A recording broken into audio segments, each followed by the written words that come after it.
अध्याय 7 परियोजना कार्य के लिए सुझाव। यह अध्याय कुछ छोटी छोटी अनुसंधान परियोजनाओं के बारे में सुझाव देता है जिन पर अनुसंधान के बारे में पढ़ने और उसे वास्तव में करने में बहुत अंतर होता है। किसी प्रश्न का उत्तर देने के लिए व्यवहारिक प्रयास करना और सुव्यवस्थित रूप से साक्ष्य इकट्ठा करना एक अत्यंत उपयोगी अनुभव है। आशा है यह अनुभव आपका समाजशास्त्रीय अनुसंधान से जुड़ी कुछ कठिनाइयों से नहीं बल्कि इसके उत्साह से भी परिचय कराएगा। इस अध्याय को पढ़ने से पहले कृपया 11वीं कक्षा की पाठ्य पुस्तक समाजशास्त्र परिचय के अध्याय 5 समाजशास्त्र अनुसंधान पद्धतियां पर पुनः दृष्टिपात करें। यहाँ जो सुझाव दिए गए हैं उनमें उन संभावित समस्याओं को ध्यान में रखने का प्रयास किया गया है जो विभिन्न संदर्भों, परिस्थितियों या विभिन्न प्रकार के विद्यालयों में ऐसे शोध कार्यों के दौरान उपस्थित हो सकती हैं। इनका अभिप्राय आपके मन शोध के बारे में एक उत्साह पैदा करना है। एक वास्तविक अनुसंधान परियोजना निश्चित रूप से अधिक विस्तृत होगी और उसे संपन्न करने के लिए छात्रों को विद्यालय में उपलब्ध समय से कहीं अधिक समय देने एवं प्रयत्न करने की आवश्यकता होगी।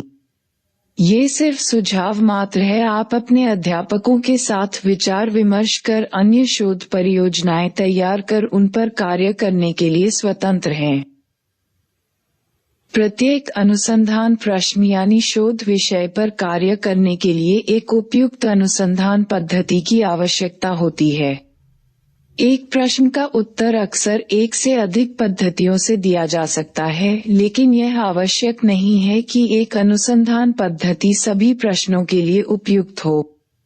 दूसरे शब्दों में, अधिकांश शोध प्रश्नों के लिए शोधकर्ता के पास संभावित पद्धतियों को चुनने की स्वतंत्रता होती है, लेकिन ये चुनाव आमतौर पर सीमित होता है।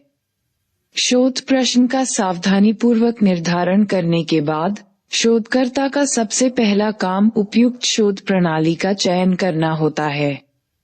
ये चयन तकनीकी कसौटियों यानी प्रश्न और पद्धति के बीच कितनी संगतता है के अनुसार ही नहीं बल्कि व्यवहारिकता को भी ध्यान में रखते हुए किया जाना चाहिए।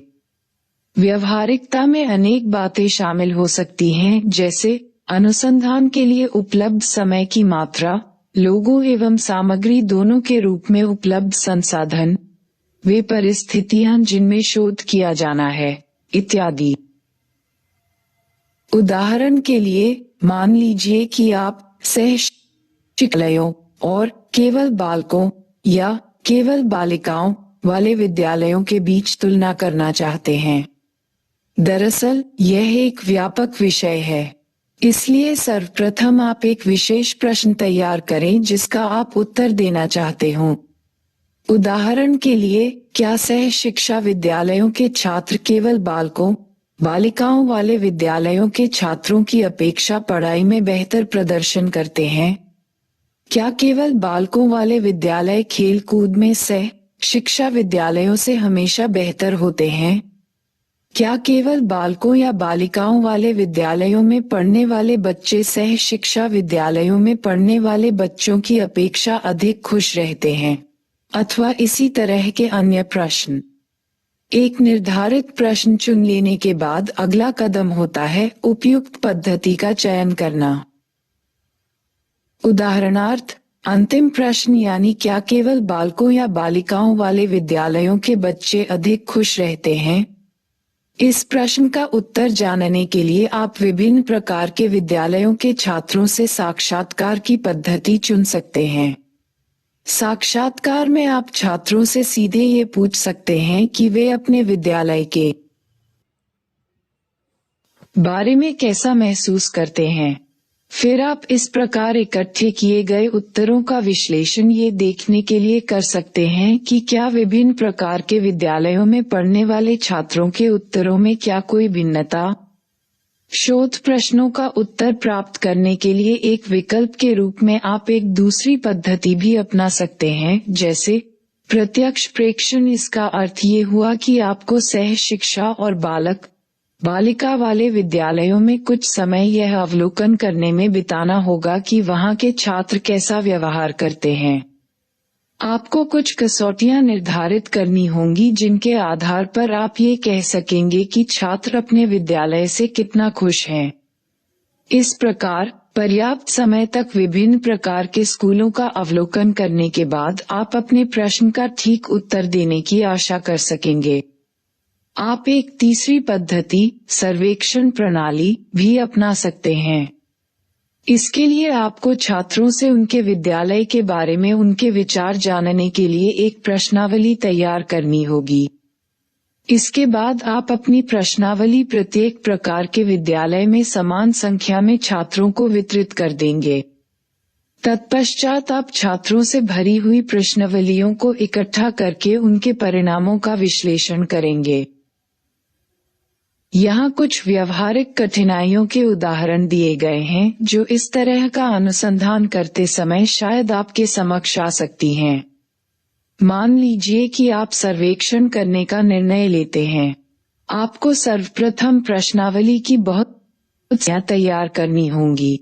इस कार्य में समय, प्रयत्न और पैसा लगता है। इसके बाद आपको छात्रों को उनकी कक्षाओं में प्रश्नावली वितरित करने के लिए अध्यापकों से अनुमति भी लेनी होगी। हो सकता है कि आपको पहली बार में यह अनुमति न मिले या ये कह दिया जाए कि बाद में आना।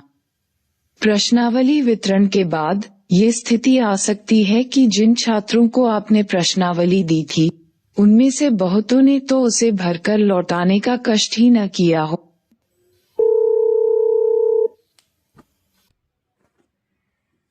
इसके बाद आपको छात्रों को उनकी कक्षाओं में प्रश्नावली वितरित करने के लिए अध्यापकों से अनुमति भी लेनी होगी। हो सकता है कि आपको पहली बार में यह अनुमति न मिले या ये कह दिया जाए कि बाद में आना। प्रश्नावली वितरण के बाद ये स्थिति आ सकती है कि जिन छात्रों को लौटाने का कष्ट ही न किया हो अथवा सब प्रश्नों के उत्तर न दिए हों। इसी तरह की और भी कई समस्याएं खड़ी हो सकती हैं। तब आपको यह निर्णय लेना होगा कि ऐसी समस्याओं से कैसे निपटा जाए। क्या आधे अधूरे उत्तर देने वाले उत्तरदाताओं के पास जाकर यह कहा जाए कि वे अपनी प्रश्नावली को पूरी तरह भरें, अथवा अपूर्ण प्रश्नावलियों को एक तरफ छोड़कर ठीक से भरी गई प्रश्नावलियों पर ही विचार करें, पूरे दिए गए उत्तरों के आधार पर ही अपना निर्णय ले लें, इत्यादि। शोध कार्य के दौरान आपको ऐसी व्यवहारिक समस्याओं से निपटने के लिए तैयार रहना होगा। 7.1 शोध पद्धतियों की बहुलता। शायद आपको 11वीं कक्षा की पाठ्य पुस्तक समाजशास्त्र परिचय के 5वें अध्याय में अनुसंधान पद्धतियों पर की गई चर्चा याद होगी। आपकी याददाश्त को ताज़ा करने के लिए इस अध्याय को दोबारा पढ़ने का यह अच्छा समय है। सर्वेक्षण प्रणाली। इस प्रणाली के अंतर्गत सामान्यतः निर्धारित प्रश्नों को अपेक्षाकृत बड़ी संख्या में लोगों से पूछा जाता है। ये संख्या 30, 1000, 2000 या इससे भी अधिक हो सकती है। बड़ी संख्या किसे माना जाएगा यह विषय एवं संदर्भ पर आधारित होता है। ये प्रश्न अन्वेषक द्वारा व्यक्तिगत रूप से पूछे जा सकते हैं, जहां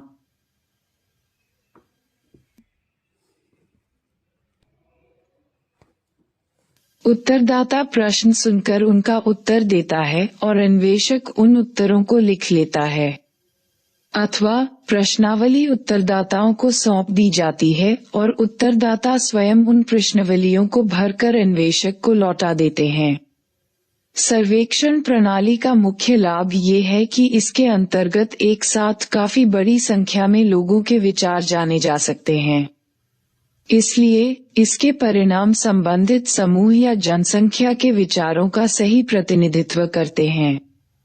इस प्रणाली की कमजोरी यह है कि इसके द्वारा जो प्रश्न पूछे जाते हैं वे पहले से ही निर्धारित होते हैं। प्रश्न पूछते वक्त इसमें कोई फेरबदल नहीं किया जा सकता। इसलिए यदि उत्तरदाता किसी प्रश्न को ठीक से नहीं समझ पाते तो गलत या भ्रामक परिणाम उत्पन्न हो सकते हैं। इसके अलावा यदि कोई उत्तरदाता कोई दिलचस्प बात कहता है तो उसके बारे में आगे कोई नए प्रश्न नहीं पूछे जा सकते, क्योंकि आपको प्रश्नावली की पूर्व निर्धारित सीमाओं के भीतर रहना पड़ता है। इसके अलावा प्रश्नावलियां एक विशेष समय पर खींची गई फोटो की तरह एक निश्चित स्थिति का ही चित्र प्रस्तुत करती हैं। ये स्थिति चलकर बदल भी सकती है, अथवा ये भी संभव है कि पहले उसका स्वरूप आज जैसा न रहा हो, लेकिन सर्वेक्षण में इन बदली हुई स्थितियों को शामिल नहीं किया जा सकता। साक्षात्कार। साक्षात्कार सर्वेक्षण पद्धति से इस तरह से भिन्न होता है कि साक्षात्कार हमेशा व्यक्तिगत रूप से किया जाता है और इस पद्धति में अपेक्षाकृत काफी कम लोगों, जैसे 5, 20 या 40 आमतौर पर इससे अधिक नहीं, को शामिल किया जाता है। साक्षात्कार संरचित हो सकते हैं, यानी उनमें पूर्व निर्धारित प्रश्न पूछे जाते हैं, अथवा ये असंरचित होते हैं, जिनमें कुछ विषय या प्रकरण ही पूर्व निर्धारित होते हैं और वास्तविक प्रश्न वार्तालाप के दौरान उभर कर आते हैं। साक्षात्कार अधिक या कम गहन हो सकते हैं, इस अर्थ में कि साक्षात्कार लेने वाला एक व्यक्ति का लंबे समय 2-3 घंटे तक साक्षात्कार ले सकता है या उनकी कहानी की विस्तृत जानकारी प्राप्त करने के लिए बार बार साक्षात्कार कर सकता है। साक्षात्कार पद्धति का एक लाभ ये भी होता है कि साक्षात्कारों में लचीलापन होता है, यानी कि संबंधित विषयों पर विस्तार से चर्चा की जा सकती है। प्रश्नों को आवश्यकतानुसार तोड़ा मरोड़ा या संशोधित किया जा सकता है और उत्तरदाता से उसके द्वारा दिए गए उत्तर को स्पष्ट करने के लिए भी कहा जा सकता है। साक्षात्कार पद्धति की एक कमजोरी यह है कि इसमें बहुत ज्यादा लोगों को शामिल नहीं किया जा सकता और यह व्यक्तियों के एक चयनित समूह के विचारों को ही प्रस्तुत कर सकता है। प्रेक्षण। प्रेक्षण पद्धति के अंतर्गत शोधकर्ता को अपने शोध कार्य के लिए निर्धारित परिस्थिति या संदर्भ में क्या कुछ हो रहा है, इस पर बारीकी से नजर रखनी होती है और उसका अभिलेख तैयार करना होता है।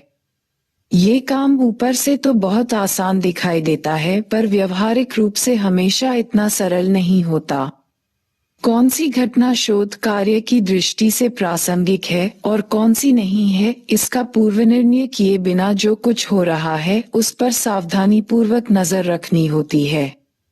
कभी कभी जो घटित नहीं हो रहा है वह वास्तव में जो घटित हो रहा है उतना ही महत्वपूर्ण या दिलचस्प होता है। उदाहरण के लिए, यदि आपका शोध प्रश्न ये हो कि विभिन्न वर्गों के लोग कुछ विशिष्ट स्थानों, जैसे बाग, पार्क, मैदान या अन्य सार्वजनिक स्थान का इस्तेमाल कैसे करते हैं, तब ये जानना भी उतना ही महत्वपूर्ण होता है कि एक दिए गए वर्ग या समूह के लोग, जैसे उदाहरण के लिए गरीब या मध्य वर्ग के लोग, उस जगह कभी नहीं गए हों अथवा उन्होंने उसे कभी देखा नहीं हो।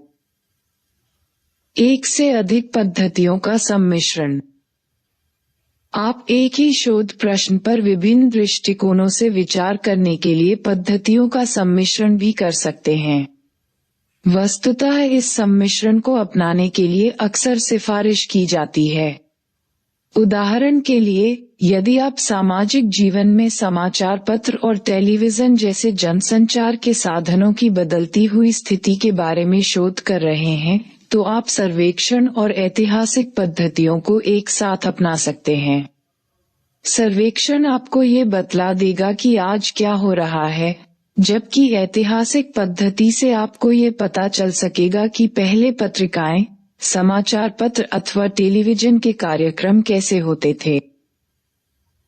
7.2 छोटी शोध परियोजनाओं के लिए संभावित प्रकरण एवं विषय। यहाँ कुछ संभावित शोध विषयों के बारे में सुझाव दिए जा रहे हैं। ये सुझाव मात्र हैं, आप अपने अध्यापकों से परामर्श करके अन्य विषय चुन सकते हैं। स्मरण रहे कि यह विषय मात्र हैं। आपको इन विषयों पर आधारित निर्धारित प्रश्नों का चुनाव करने की आवश्यकता है। ये भी याद रखें कि इनमें से अधिकांश विषयों के लिए अधिकांश प्रणालियां अपनाई जा सकती हैं, लेकिन आपने जिस प्रश्न विशेष को कुछ भी अपनाई जाने वाली प्रणाली उपयुक्त होनी चाहिए। आप प्रणालियों का सम्मिश्रण भी कर सकते हैं। सुझाए गए विषय किसी विशेष क्रम में नहीं दिए गए हैं। जो विषय आपकी पाठ्य पुस्तकों से स्पष्ट या प्रत्यक्ष रूप से नहीं लिए गए हैं, उन पर विशेष बल दिया गया है क्योंकि पाठ्य सामग्री से संबंधित अपने परियोजनागत विचारों पर सोचना आपके तथा आपके अध्यापकों के लिए अधिक आसान होगा। 1. सार्वजनिक परिवहन। लोगों के जीवन में इसकी क्या भूमिका है? इसकी आवश्यकता किन्हें होती है? उन्हें इसकी आवश्यकता क्यों होती है? विभिन्न प्रकार के लोग सार्वजनिक परिवहन पर कितने निर्भर हैं? सार्वजनिक परिवहन से किस प्रकार की समस्याएं और मुद्दे जुड़े हैं? सार्वजनिक परिवहन के साधन या उनके रूप समय के साथ किस प्रकार बदलते रहे हैं? क्या सार्वजनिक परिवहन की उपलब्धता में अंतर आने से सामाजिक समस्याएं पैदा होती हैं? क्या ऐसे समूह हैं जिन्हें सार्वजनिक परिवहन की आवश्यकता नहीं होती? उनकी इसके प्रति क्या सोच है? आप परिवहन के किसी एक विशेष साधन जैसे तांगा या रिक्शा या रेलगाड़ी को भी चुन सकते हैं और अपने कस्बे या शहर के संदर्भ में उसका इतिहास लिख सकते हैं। परिवहन के इस साधन में अब तक क्या क्या परिवर्तन हुए हैं? इसका अन्य किन किन साधनों के साथ तगड़ा मुकाबला रहा है?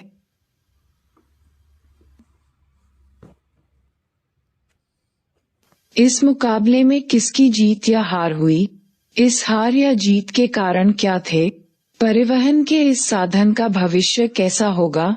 क्या कोई इसकी कमी महसूस करेगा? यदि आप दिल्ली में रहते हैं तो दिल्ली मेट्रो रेल के बारे में और जानने की कोशिश करें।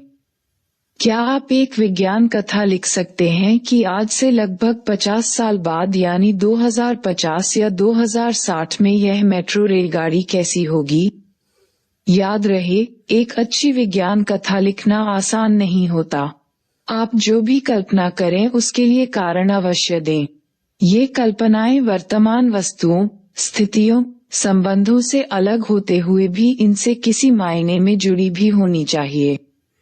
इसलिए आपको ये कल्पना करनी होगी कि भविष्य में सार्वजनिक परिवहन वर्तमान परिस्थितियों में से किस प्रकार विकसित होगा और आज की तुलना में मेट्रो की भूमिका भविष्य में कैसी होगी। 2. सामाजिक जीवन में संचार माध्यमों की भूमिका। संचार माध्यमों में जनसंचार के साधन जैसे समाचार पत्र, टेलीविजन, फिल्में, इंटरनेट इत्यादि शामिल हो सकते हैं जो कि सूचना प्रदान करते हैं और बड़ी संख्या में लोगों द्वारा देखे जाते हैं या बड़ी संख्या में लोग इनका इस्तेमाल करते हैं। इनमें वे साधन भी शामिल किए जा सकते हैं जिनका प्रयोग लोग परस्पर संपर्क के लिए करते हैं जैसे दूरभाष, पत्र, मोबाइल फोन, ईमेल और इंटरनेट। इन क्षेत्रों में आप उदाहरणार्थ सामाजिक जीवन में संचार माध्यमों के बदलते हुए स्थान और मुद्रित सामग्री, पुस्तकें, समाचार पत्र, पत्रिकाएं, रेडियो, टेलीविजन एवं अन्य प्रमुख माध्यमों में होने वाले परिवर्तनों के बारे में अन्वेषण कर सकते हैं। एक अन्य स्तर पर आप फिल्मों, पुस्तकों आदि के संबंध में कुछ विशेष समूहों, वर्गों, आयु समूहों और लिंगों की पसंदों और नापसंदों के बारे में विभिन्न प्रकार के प्रश्न पूछ सकते हैं। नए संचार माध्यमों जैसे मोबाइल फोन या इंटरनेट और उनके प्रभाव के बारे में लोगों का दृष्टिकोण क्या है? लोगों के जीवन में उनका स्थान क्या है? इस बारे में हम प्रेक्षण और पूछताछ के जरिए क्या जान सकते हैं? प्रेक्षण के माध्यम से आप कही गई बातों और वास्तविक व्यवहार के बीच के अंतर, यदि कोई हो, को जान सकते हैं। लोग जितने घंटे टेलीविजन देखने के बारे में सोचते हैं, क्या वह उतने ही घंटे टेलीविजन देखते हैं, या उनके विचार से कितने घंटे टेलीविजन देखना उचित होगा, आदि। संचार माध्यमों के बाह्य रूप में परिवर्तन हो जाने के कुछ परिणाम क्या हैं? उदाहरण के लिए, क्या टेलीविजन ने रेडियो और समाचार पत्रों के महत्व को वास्तव में कम कर दिया है, अथवा प्रत्येक माध्यम का अपना अलग स्थान है? वे कौन से कारण हैं जिनकी वजह से लोग किसी एक या अन्य माध्यम को अधिक पसंद करते हैं? वैकल्पिक रूप से, आप संचार माध्यमों, समाचार पत्रों, पत्रिकाओं, टेलीविजन आदि की विषय वस्तु के विश्लेषण के आधार पर चाहे जितनी परियोजनाओं पर कार्य करने की बात सोच सकते हैं, और यह भी कि इन माध्यमों ने कुछ विशेष विषयों या प्रकरणों जैसे विद्यालय और विद्यालयी शिक्षा, पर्यावरण, जाति, धार्मिक संघर्षों, खेलकूद के कार्यक्रम, स्थानीय बनाम राष्ट्रीय या क्षेत्रीय समाचार आदि का कैसा विवेचन किया है? 3. घर परिवार में काम आने वाले उपकरण एवं घरेलू कार्य। ऐसे घरेलू उपकरणों का मतलब है वे सभी उपकरण जो घरेलू काम में इस्तेमाल किए जाते हैं, जैसे गैस, केरोसिन या अन्य प्रकार के स्टोव, मिक्सियां, विभिन्न प्रकार के खाद्य परिसाधक, फूड प्रोसेसर और ग्राइंडर, कपड़ों पर इस्त्री करने के लिए बिजली या अन्य प्रकार की इस्त्रियां, कपड़े धोने की मशीनें, ओवन, टोस्टर, प्रेशर कुकर आदि। समय के साथ घरेलू कामकाज में कैसा परिवर्तन हुआ है? क्या इन उपकरणों के आ जाने से काम का स्वरूप, विशेष रूप से घर परिवार के भीतर श्रम विभाजन का स्वरूप बदल गया है? वे लोग कौन हैं जो इन उपकरणों का इस्तेमाल करते हैं? क्या वे अधिकतर पुरुष या स्त्रियां, जवान या बूढ़े, वेतनभोगी या निःशुल्क काम करने वाले लोग हैं? इन उपकरणों का प्रयोग करने वाले उनके बारे में क्या महसूस करते हैं? क्या इन उपकरणों ने काम को वास्तव में आसान बना दिया है? क्या घर परिवार के भीतर किए जाने वाले आयु से संबंधित कार्यों में कोई परिवर्तन आया है? अर्थात, क्या अब जवान, बूढ़े लोगों द्वारा किए जाने वाले विभिन्न प्रकार के कार्यों में पहले की तुलना में कोई अंतर आया है? वैकल्पिक रूप से, आप केवल इस बात पर ही ध्यान केंद्रित कर सकते हैं कि घर परिवार के भीतर घरेलू कार्यों का बंटवारा कैसे किया जाता है, कौन क्या करता है और क्या इस बारे में हाल में कोई परिवर्तन हुआ है। 4. सार्वजनिक स्थान का उपयोग। ये शोध विषय उन सार्वजनिक स्थानों, जैसे खुला मैदान, सड़क के किनारे की जगह या पैदल पटरी, आवासीय बस्तियों में खाली पड़े भूखंड, सार्वजनिक कार्यालयों के बाहर की खाली जगह आदि के बारे में है, जिनका उपयोग विभिन्न तरह से किया जाता है। उदाहरण के लिए, कुछ खाली जगहों में तो कई तरह के छोटे छोटे काम धंधे चलते हैं, जैसे सड़क के किनारे की खाली जगह में छिटपुट सामान बेचने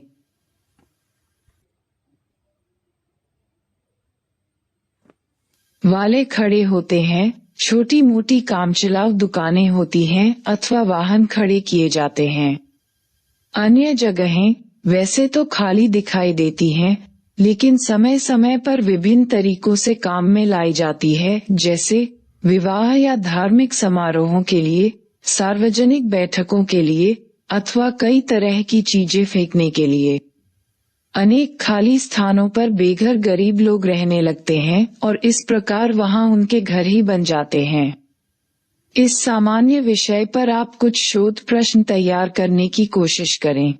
विभिन्न वर्गों के लोग सार्वजनिक स्थान के उपयोग के बारे में क्या महसूस करते हैं? इन वर्गों के लिए इस खाली जगह का क्या उपयोग हो सकता है?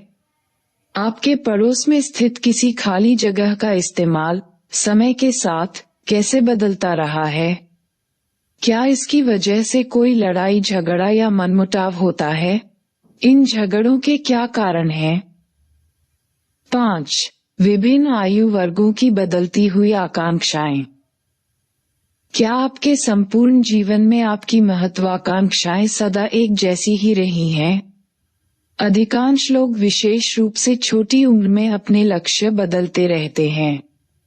इस शोध विषय के अंतर्गत ये पता लगाने का प्रयत्न किया जाता है कि यह परिवर्तन कौन से हैं और क्या विभिन्न समूहों में इन परिवर्तनों का कोई विशेष स्वरूप